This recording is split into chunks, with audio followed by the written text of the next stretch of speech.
This is our 1999 Toyota Landcruiser.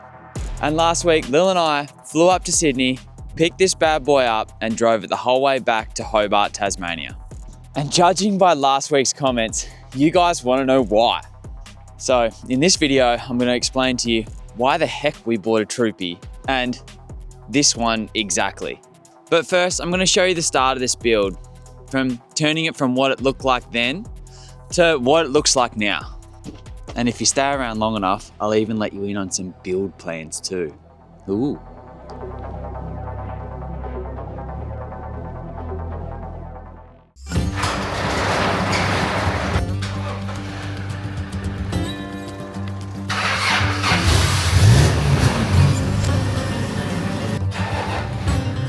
Alrighty guys, welcome.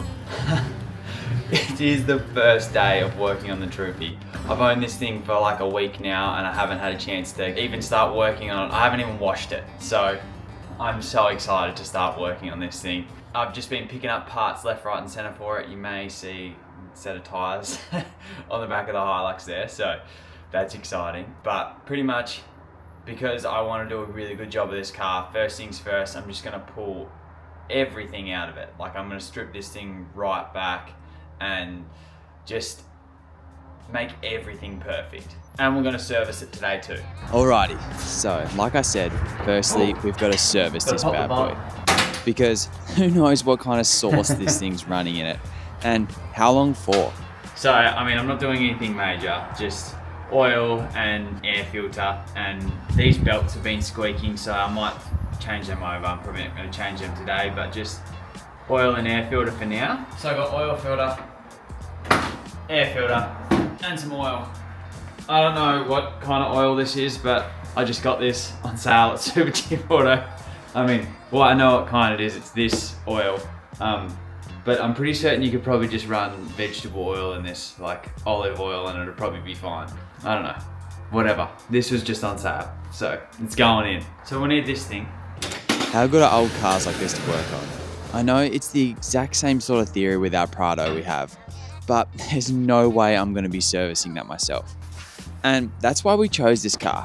Easy maintenance and easy to find parts. This one's a bit better though, isn't it? Alrighty, we're done, we're full. Just starting up for the first time. It's probably gonna rattle because it needs to fill the oil filter up.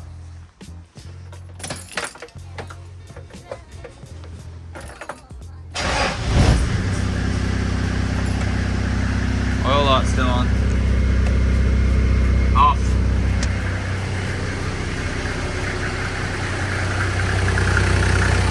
Burn like a kitten. Alrighty, now that's done, it's time to strip out all the interior and get to sound deadening. Now, I've got these boxes that I got from Amazon and they're full of sound deadener. I haven't opened them yet, so let's have a look at them. Oh my God, I've just been recording this whole thing and I've just been talking and unboxing all this Amazon sound deadening. I didn't press record on the camera. But anyway, you didn't get the unboxing that you wanted, but here it is here anyway. It looks like the car builder stuff, but it's definitely thinner. It was a lot cheaper though, like at least more than 50% cheaper. And there is a lot here, so that's gonna be pretty sick. You can sort of see it's quite thin, but it's what we want. It's that like butyl, I think it's called, rubber, and then aluminium on top. Anyway, let's get to stripping the back out of the Troopy. You might have wondered why I took the bull bar off the front of the car as well. Well, one, I don't really like the look of it, but two, I can't have the garage door closed at the front and then open these back doors as well, because it makes it too long, because the bull bar's like this long. It's just the way that it leans out the front of the car. Anyway, check it out. This is the blank canvas. Start ripping into it. So as we start pulling this old girl apart, I'm starting to notice just how bare and simple these cars are. There's barely a wire or any components back here. Just some wires for the tail lights, and that's about it. Alrighty, it's done. Look at this.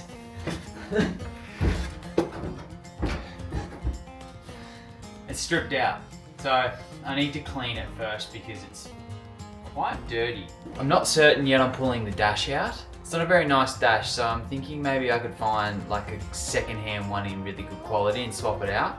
So I might just leave it for now and get to that later. Time to vacuum. Alrighty, it's time. Start putting this stuff in. What we're laying down here is a butyl rubber. I think that's how it's pronounced. It's a sound deadener. So it's basically just a sticky rubber with an aluminium backing on it.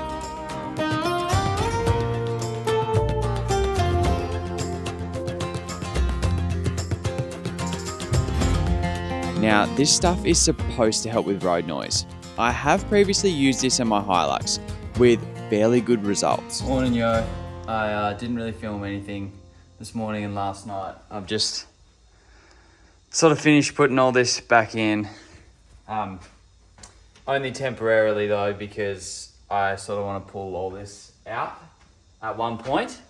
So, I mean, I've just thrown these carpets in here. They're just sitting in there. I need to get some ply and then we're going to start with the fit out. But yeah, so it's back together. All the sound deadening's in.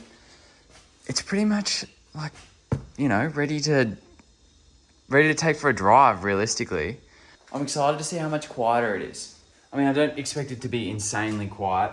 I am going to try and go to Bunnings and get some sort of insulation that I want to put in the walls and stuff in there, and then under the floor before I put my floor down, just so I can sort of get everything insulated. And before we start the fit out as well. I just like to try and use the Troopy a little bit while we're here, maybe take it up to the snow or something, just because I always find that it's better to use a car when you're fitting it out, just to try and figure out where things are, rather than just build it off what everyone else has done. Run your own race, you know? Anyway, I'm gonna put the headrest in this thing and get it out. Take it for a drive. Alright, there's still a few little rattles. There's a lot of rattles before. It's gonna be interesting to see what it sounds like, really. Need to find those rattles first.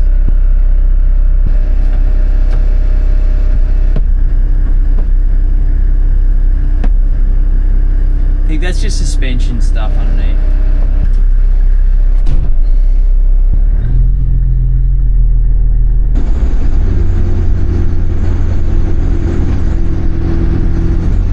To be honest, actually, no. I think all that was a waste of time.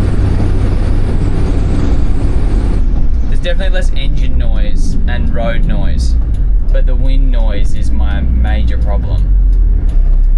And there's still heaps of that. It's a bit shitty, isn't it? So after that disappointing result, I went out to Bunnings and grabbed a roll of this foam insulation with a foil backing. And this stuff made a world of difference, especially when I put it in the doors. I'm still not done with trying to make this vehicle quiet, but we'll go more in depth with that on another video. Next project, gull wings. They're going on there. Clean up these dirty windows. Next up on the list is to chuck in the gull wing windows on the driver's side. Walker has come over as he's going to be helping with the fit out in the back and had bravely volunteered to pull the windows out as well. They're out now. Crazy, they're out. I got all 4 of these windows off Facebook Marketplace on a recent trip to Melbourne. We haven't decided whether the passenger side ones will go in or not yet. We might wait until the fit out is done first and then we'll decide. That's alright. But this is definitely a job that is more than twice as fast with 2 people, and I'm super happy with the end results. Here it is. Alright, now just one last thing.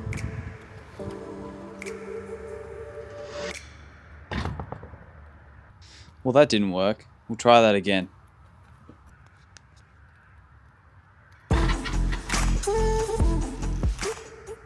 How good does that look? So sick. Now are you guys seeing my vision? car. What do you mean? Come over here. Oh, the wheels. Yeah, what do you think? Come stand here. They look good. It looks good with the black windows and everything now, doesn't it? What do you guys think about lemon? What do you guys think about lemon? Just the lemon. Look how good it looks. It looks mean. It looks really good. It looks so good. I reckon we're gonna have to get those for this size. But Alright, are you guys done watching that bit? Because it is flipping cold and I've been waiting for you guys to get back. Oh, it's like probably 2 degrees right now. It's so cold here. Look where I am. I mean, that's not a lake, that's the, what do you call it? It's the Derwent River. Anyway, it is so cold. It's the middle of winter in Hobart, Tasmania, and it is so cold. And I guess we're here to the part of the video everyone's been waiting for. You guys all want to know why the hell we bought this Troopy. Because after reading so many of your comments last week, you guys think we bought a lemon. And I mean, I hope for your sake that we did, because wouldn't that be exciting for you guys to watch? It must have been pretty strange for you guys to think, why would they buy that Troopy? There is so many Troopies on the market right now. I mean, I'm sure if you put into Facebook Marketplace or car sales or whatever, there'd be hundreds and hundreds of them for sale. But not the one that I wanted. There was very few ones that I wanted. Now, I'm going to have to explain this for you. Now, some of you guys may have guessed last week. We were going to keep this a bit of a secret, but the plan is for this car is to take it overseas. Now, I'm sure that maybe a few of you guys are familiar with the rules and stuff for taking things overseas, and it's different for whatever country you take it into. Now, the places where I want to take this car, there's a specific rule that if the car is over 25 years old, it means that it's sort of exempt from things like emissions and safety and whatever side that the steering wheel needs to be on. All that goes out the window once it's 25 years old. Now, 25 years ago, when this video is being filmed, it is June 2025. So 25 years ago is June 2000. So the car must be built before June 2000 for it then to be eligible right now to be transported and driven overseas. Yes, I know we've missed out on a fair few things for the people that know what's going on. Yes, you can take a newer car overseas. It's definitely possible. There's just a lot more hoops to jump through and permits and things like that. It just makes it a lot easier if the car is over 25 years old for the certain countries that I would like to take this vehicle to. Now, for the people that are Land Cruiser lovers or enthusiasts, you'll know that this is a 78 series. And the 78 series they came into production around like the 10th month in 1999, which is this car. Now, I know that sounds crazy that I needed to have the 78 series model that was only made from 99, but there are a lot of things and a lot of improvements that they made between this model and the 75 series. Even though they look the same, obviously the coil front suspension is a massive difference. There's 4-wheel disc brakes. They even have, like in the doors, there are big like bars in the doors that make it safer if you're in a side impact crash. So like they're a safer car. The dash is updated. They're just a more refined version of something that's not very refined. Specifically, that's why I needed this model, and I've been looking at one of these for a very long time. So you've narrowed your search down to 8-ish months of a Troopy that I want. All right, so now let's look at other things. I wanted a diesel because diesel is life.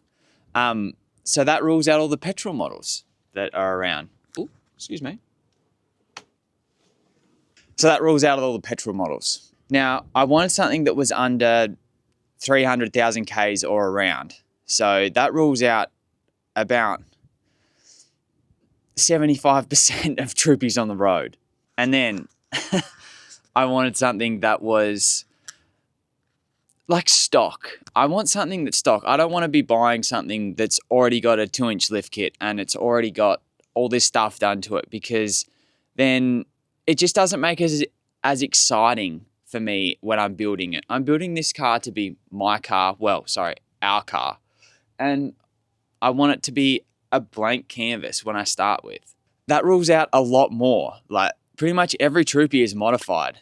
This one still has the standard Toyota suspension in it. So it hasn't really been modified. Now, how many Troopies are for sale in Australia that are one in that age group, two under 300,000 Ks, and three are pretty stock? There's not many. I don't think you could find many. Now, the next thing, and this was Lil's specific request, it had to be Sandy Taupe.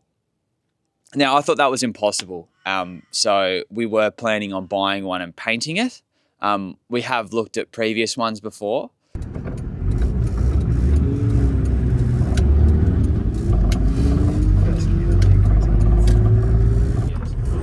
Hey, Hey, stop. he sounds so good, doesn't he? He sounds great. That was on the cards. Also, it needed to be affordable. There were a few that were floating around, but they were, over $40,000. So I would rather buy this and spend $15,000 on it and have a better equivalent than now. You sort of see that I haven't really bought this car to be a perfect specimen. I've bought this car for the VIN plate. I've spent a lot of money on the VIN plate. And also to answer the question as well, no, I didn't spend $120,000 on this car. I can't do it. I can't bear. Lily's too can't scared. bear All right. We're offering top dollar for this, $120,000. That's what they're worth, isn't it? No. That was a joke. I hope that hope I didn't scare you too much, but yes. No, we didn't pay $120,000 for this car. That would be crazy. Anyway, I hope that answers some of your questions, really. Like, why the hell we bought this car. Because, yes, I know there could be so many more neater cars. I had to have this one. I haven't really found any rust anywhere. Of course, there's a bit of surface rust and stuff around, like just in the engine bay where the car yard put degreaser on everything and have left it, and it's corroding it. It is what it is. I can't do anything about it. It's a 25-year-old car. But yeah, it's pretty good. Alrighty, so we've got to the pointy end of the video. And actually, if you've made it this far in the video, let us know in the comments, because that always interests me on how far you guys make it through these videos. That's great. And don't forget to subscribe as well, because that really helps us out. And, well, we need your support. And you can support us just by clicking the subscribe button and the like button if you can be bothered to. Anyway, so build plans for this Troopy. We're doing a back fit out, camper fit out in the back. So Troopies are tried and tested, and a lot of people travel in them, and I wanted to do a different setup to everyone else. And it will be slightly different. It's not going to be like a cookie cutter design. It's going to be custom made, but at the same time, it'll be very similar because it's what works for the Troopies. So that's probably what's going to happen. Just a kitchen sort of inside scenario. The roof. I am going to do a roof conversion. Now, I have no idea about roof conversions, so let us know in the comments. I know there's the two major ones. There's alu cab and headspace. If you have info on which ones you guys would choose, then let me know. That would be fantastic, because I'm new to the Troopy world. I've only had this for a couple of weeks, and the forums, well, you know what forums are like. They're hard to navigate. So yeah, just some real world experience from people that have owned them would be fantastic, please. I'm going to put some suspension in it. Nothing crazy. because it doesn't need to be crazy. I also want to keep it sort of low so that it costs me less for shipping when it goes on the Spirit of Tasmania, which is overseas. Is the Bass Strait a sea? I don't know. Oh, cold. I wish you guys could see how cold it is. My hands are like pink. Anyway, so for the front fell off. No, it had a bull bar on it, but the bull bar sticks out like, I mean, probably this far. My garage at home is only 6 meters long, and with that on it, when the car is in there with the door closed, I can't open the rear doors, so I can't get in it. So I took the bull bar off so I can fit it inside the garage and still use it, because I would like to be warm and not work outside so much. But I'm not keeping the bull bar that came with it. I don't like that style. I'm more than likely going to go with something like the Cruiser Company bar, because I really like what that looks like. But they only produce them every now and then, so I've got to wait for a long time. So I'm after just a stock front bumper that I'm going to sit on here for now. But yeah, eventually winch, bull bar, spotties, all that good stuff.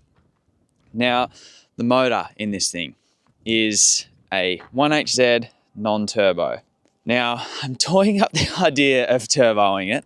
You always hear people with turbo ones and they're like, yeah, it's fantastic. And then you always hear someone that knows someone that knows someone that's 1HZ turbo blew up. So that's scary. So I don't know. So the engine in this seems super, super healthy.